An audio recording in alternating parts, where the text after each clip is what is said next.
Labą dieną, esame Kipre, Pafose, jeigu tiksliau, atvykome į pagrindinį kartodromą.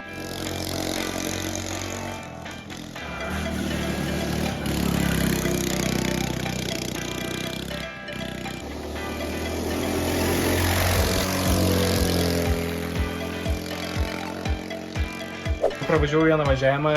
Čia yra labai vienas įdomus dalykas. Kai kurie kartingai turi 2 variklius. Tai tas įdomusis 2 variklių kartingas. Matot ir vienoje ir kitoje pusėje. Tai ką iš to išgauname, tai daugiau galios ir labai geras svorio balansas. Aišku, to svorio daugiau, šiek tiek sudėtingiau posūkiuose. Tai įspūdžiai labai įdomus. Padangos nekimba.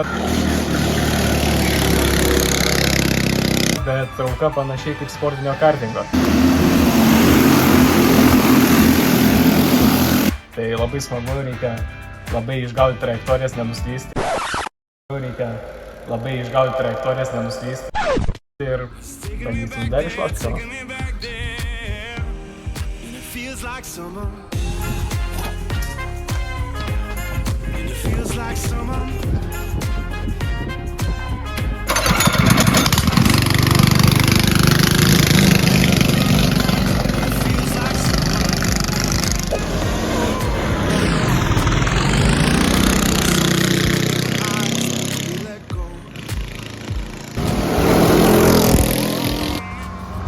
Taip, pati Pafoso trasa iš tikrųjų yra labai įdomi ir netgi, nors tai pramoginis kartodromas, priima sportinės trasas, nes turime plačias dalis, siauresnius posūkius, taip pat turime netgi ten toliau kalniuką, kilimą į kalnų, nuo jo nusileidimą, neturime tokį tunelį, bet jinai tuo pačiu yra slidi, asfaltas neužgumuotas, padangos nekimba, jos yra kietos, todėl reikia labai gerai nusitaikyti į bet kurį posūkį.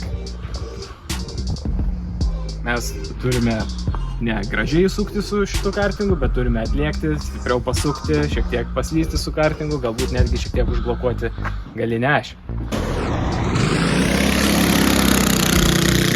Taip galime geriau įsukti į posūkį ir geriau iš jo išvažiuoti. Aišku, net jeigu ir šiek tiek sugadinsime išvažiavimą, 2 varikliai labai padeda išvažiuoti iš jo greičiau.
Kaip spėjai, ar pagerinti? Jautės geriau. Šitoj pasižiūrėsim, ar pagerėjo laikas.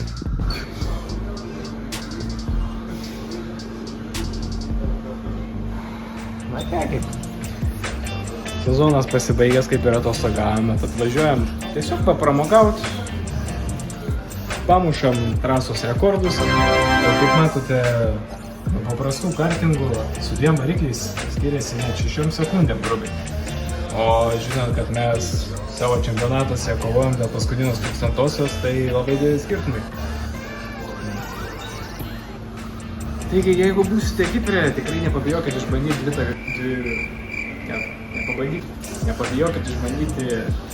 kartingą su 2 varikliais. Atrodo šiek tiek baisiai, bet įspūdžiai tikrai geri.